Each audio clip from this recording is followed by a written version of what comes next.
ঠিক আছে, থাকো।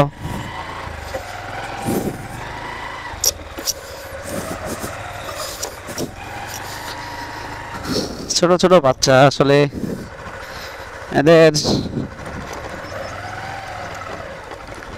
কেবল এরা গড়ে উঠতেছে এই সময়, বলতে পারি আমরা কাঁচা মাটির মতো হয়ে আছে এরা। এদেরকে এখন যেভাবেই তৈরি করবেন ওইভাবেই তৈরি হবে। এটাই মনে হয় বাবুর দোকান।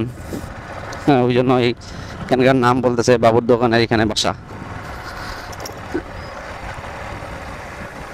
পরে মাটি যেমন শক্ত হয়ে গেলে ওইটাকে আর কোনো কিছুতে রূপদান করা যায় না, তেমনি যদি শিশু অবস্থায় এদেরকে যেমন শিক্ষা যেমনভাবে অভ্যাস করে গড়ে তোলানো যাবে, তারা বড় হয়েও ওইরকমই থাকবে।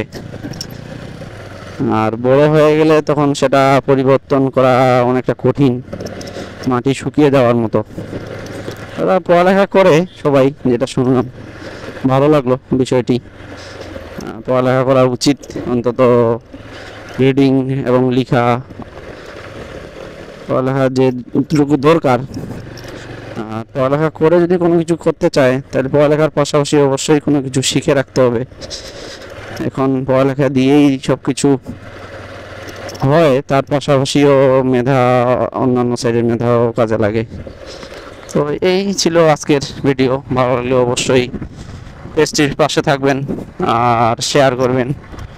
ধন্যবাদ সবাইকে। আসসালামু আলাইকুম।